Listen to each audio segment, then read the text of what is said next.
Michael Stevens for $2. How many close-up shots of Athena frowning? All right, let's talk about that. This is the Zendaya character, right, Jonas? Is she supposed to be Athena? I think so. Okay, so let's just get this out of the way.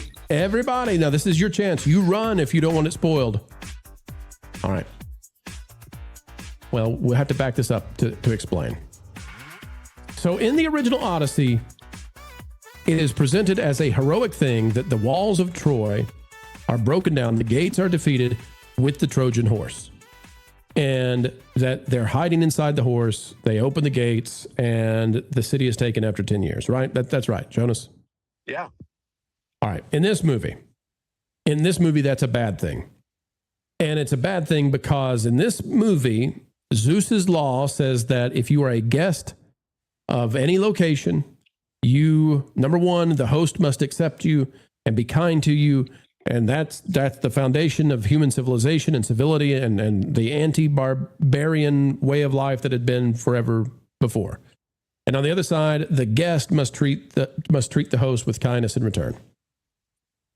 And because the Trojan horse is a gift, Odysseus, by doing that, has broken Zeus's law, and he has caused civilization to collapse. Okay. Now, hang on, let me get to Zendaya, and then we'll come back to that. So this is a grave sin that he has done, and Odysseus has PTSD from what happens. From that, not from losing his men, but from seeing the atrocities that happen inside the city of Troy due to his actions. Zendaya plays a young girl who is beheaded once this happens, and Odysseus sees it, and she haunts him for the rest of the movie, but you don't know. You think she's a goddess for the entire film until the very, very end, when you learn that no, she is actually a trauma ghost. She is actually Bruce Willis. She is a ghost, a vision to Odysseus, a girl that lost her life because he managed to get the soldiers into the city of Troy. She died as a result, and therefore her memory haunts him continuously, and that's what role she's playing. That is really lame. So Helen of Troy is in this movie, even though Helen of Troy is not in the Odyssey. Right, Lupita is here.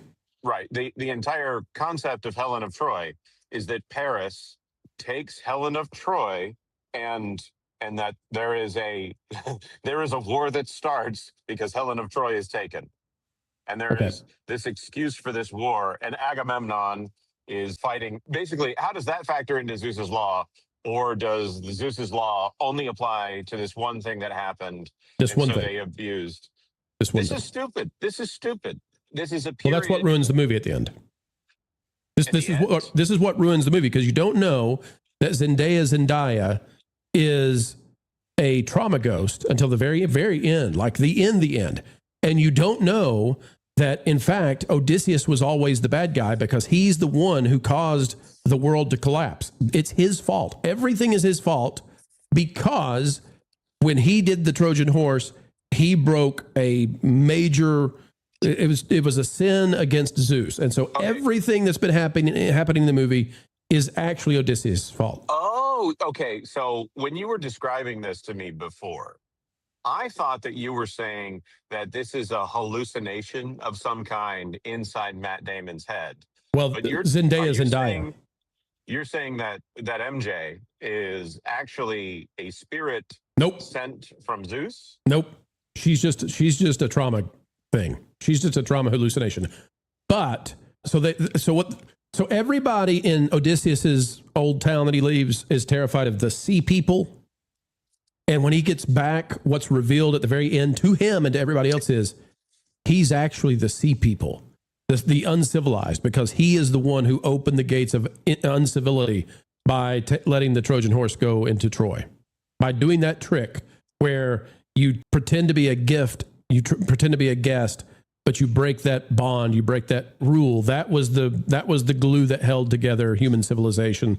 The idea that we won't attack each other out in the wilderness. We'll be, a guest is welcomed. So it's an anti-immigration story then. Oh, you wouldn't want to tell them that.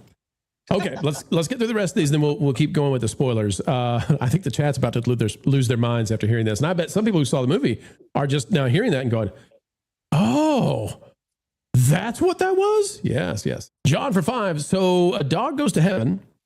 Heaven doesn't exist in this movie. There is no heaven. There is just hell. Like literally. And I guess that's Greek mythology, right, Jonas? Yeah, kind of the ancient idea of you go into the place of the dead, Hades. and it's not particularly pleasant or unpleasant. But it's unpleasant here. This is unpleasant. It says, do they steal the Alita battle angel scene where she paints the doggo's blood on her face? No, but let's go to the other part that I couldn't say in the spoiler. So the artist formerly known as Paige is only in this film for like 5 minutes. But it's awful. So awful. And the part that's the worst is Paige shows up as a shade in hell and is furious at Odysseus. And it doesn't work. Because here is who's supposed to be this betrayed masculine soldier who looks like a 12-year-old boy covered in hell goo mud stuff. I don't know what it is, but they're all covered in it. And tries to give a raspy, angry speech. And it doesn't work. It sounds like a granny. It sounds like a 12-year-old boy trying to drop the voice down. Like it just doesn't work. I don't know how to describe it. Does it sound like Batman and when Christian Bale's doing Batman? Let me pitch up. Let me see if this works. Okay, I'm going to pitch myself up to South Park to see if I can make it sound like this. Okay. How dare you, Odysseus? I'm a tough man. I'm a tough soldier. You come back to hell for me? How dare you? That's about Does right. that sound like Eric Cartman? Kind of. Screw you, Odysseus. Screw you. This is my pot. Get out of here. Go get me my brown gravy. Yeah, so it really does not work. It is, and that's the point where you say, okay, this casting was made not for the film. I feel like Vern Gorman should have played that part. It's bad. We got KB Hugs for $1.99. How does a villain then take a hero's journey? Well, they don't really explain that, except that I guess he pays his dues is what the message is from Christopher Nolan. Like he goes through such, and maybe that's what the whole story then is about. Like the way it's changed is the 20 years of torment is him paying back. And then he returns to his kingdom as a beggar, like a little old beggar. And that's how he pays his dues, I guess. Okay, so is he disguising himself as the beggar? Because this is actually a question I had. How do they pull off him looking like a beggar? Heavy robes, just giant robes. And then, but there's a Robin Hood scene. Do they? Okay, Yep. so I wonder if TSG Entertainment actually participated in this because their title card is the arrow through the axe heads. Yep. So he's supposed to be the only one who is mighty enough to do this feat of firing an arrow through, is it 10 axe heads? 8, 10, 12, something like that. Yeah. How do they do? He's also the only. Scene? He's the only one who can string his bow. That's the other thing. Mm-hmm. But they do this. They do it. So he at first. It's so complicated. But there's this thing where they lock all the suitors in the house, and if whoever wants to marry his wife has to be able to string the bow, and none of them can do it. And then the ultimate bad guy. He doesn't want to even try, and then the beggar comes up, and at first he can't do it, and everybody laughs at him, and then he really gives it all he's got because it's been so long, and he strings it, and they're all shocked, and he pulls it, and he fires it through all the axes, and then they're all trying to flee, and then that's where it gets silly though, because he's in a room of like 100 people, and he just massacres them like it's nothing, and then it gets even sillier because Tom Holland is actually fighting upstairs above him. And there's a teeny weeny itsy bitsy hole cut in the ceiling in that fight. And it just so happens at just the exact moment that Odysseus is about to lose, that Tom Holland drops a sword straight down the teeny weeny hole. And it just so happens that Odysseus is straight under that hole with his hand and catches the sword and you know. Can they see each other? No, and it's just so silly. So, I mean, it doesn't feel like it's that kind of movie based off of the tone that you have described. There are too many moments of Deus Ex Machina. There's too many moments of just incredible plot convenience. You know. Anyway. So, I mean, that it kind of happens in Pirates of the Caribbean at World's End. Well, it's okay in that kind of a movie. Okay. But this one's being played so straight and serious. And let me tell you, the scene with the woman who changes the sailors into animals. Mm-hmm, now, you talk about disturbing. I mean, the Cyclops is disturbing, but that scene where she takes her hands as they're eating and can't stop, when she takes her hands and begins to break their jaws and mold them into the animals. I mean, you talk about, ugh. It reminded me of the masks from Beetlejuice. Remember when the ghosts are trying to get rid of the new owners, and and they pull their eyeballs out. And that's what it was like as she was doing that to them, turning them into aliens or turning them into pigs. Alan Jen for 2. So basically, this movie is smelling its own farts. It's just here's what it is. See, I don't even think that it's trying to blame the white guy Odysseus, which sounds funny in a Greek story, but he's the white guy in this one. But I don't think it's that. It's just like he tried to come up with too many twists and turns. Like the reason that Paige is in the movie is because Paige took the place of a little kid to go to war, and Odysseus allowed it to happen, and the little kid grew up to be the one who's the super bad guy who's trying to marry Odysseus's wife, and there's just all this stuff, and it too much. It's just too much. Again, it's 3 hours plus. Stephen Rue for $4.99. Was the acting from this hodgepodge of actors worth anything? It is very much a hodgepodge. Some of them do very well, and some of them are lackluster indeed. So the ones who do well: Anne Hathaway, Tom Holland, Matt Damon, and then how does Himesh Patel do? Say what? Himesh Patel, how does he do? The Indian guy. Who's he playing? I have no idea. Is he the second in command guy? He might be. If you've seen the movie Yesterday, he's actually quite great in it. I couldn't keep up, man. There's so many people that are of non-Greek heritage, and I can't keep up because then they change their looks to look like they're Greek soldiers. I can't keep up. Is he the one in the clip that goes out where he identifies himself as a Greek and he's got a Canadian accent? I don't know. It's all through the movie. So that's how he did, eh? That's how he did. Hey, no, you'll know him from this. He's the one who plays John Watson in Enola Holmes 3. Sorry. John for 5. I remember Mythbusters doing the arrow through the axis thing, but they were using a modern compound bow, I believe. Pretty sure they did it though. Yeah, it's probably you could probably do it. I mean, not you, not me, but somebody. Wolfle for 2. Very excited to not watch this movie. And then we've got Detailed Devil for $1.99 Pro. Need to cut half point for tricking the audience to see.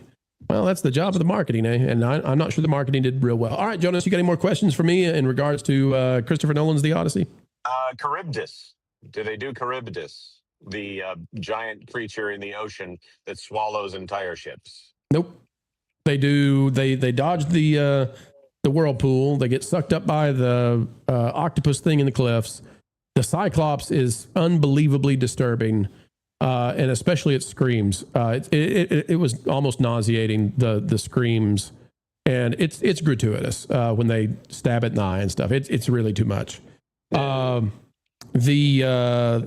the Cyclops do the "nobody is in here" line that is so peculiar? It's so weird. The Cyclops scene really pulled me out of the movie. So the Cyclops' eye is not aimed in the normal direction, and that's off-putting.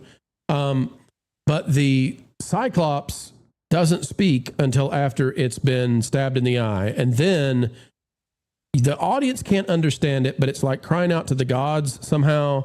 But one of the soldiers understands, and then he says, "I didn't know that it could speak. Should we reason with it?" And then Odysseus looks at him and says, "Yeah, I think it's a little late for that."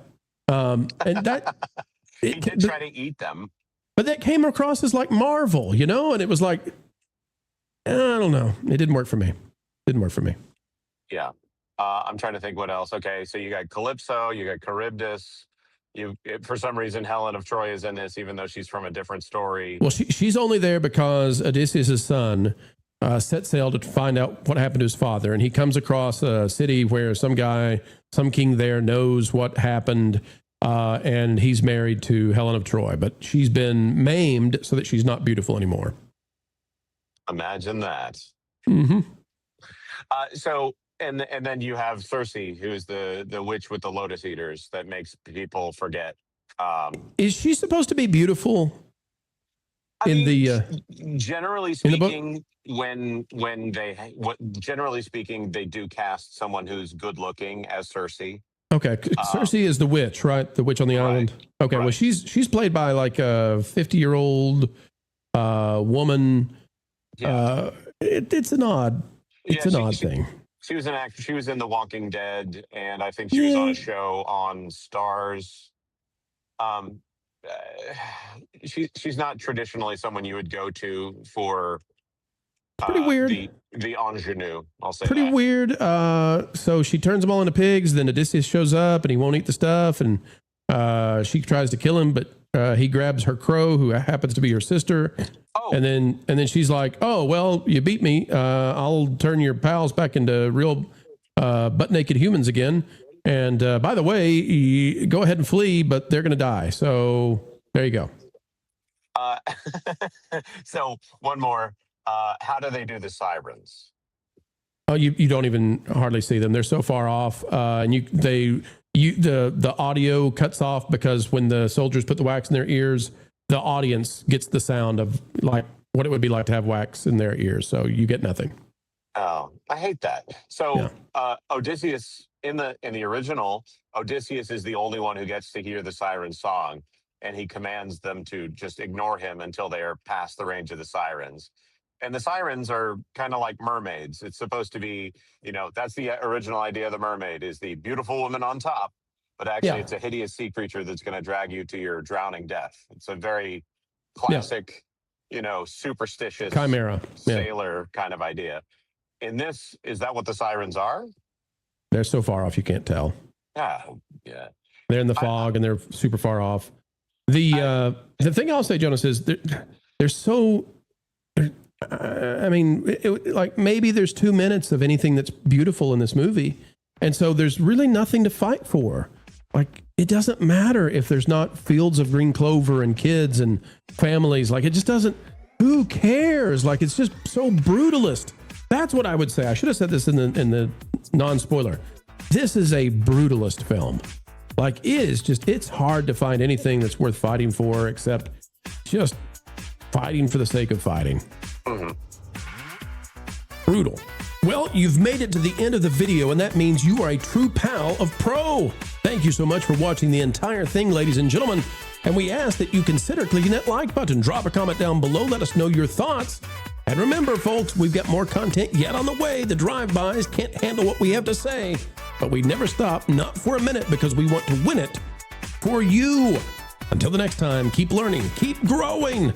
And as always, keep having fun.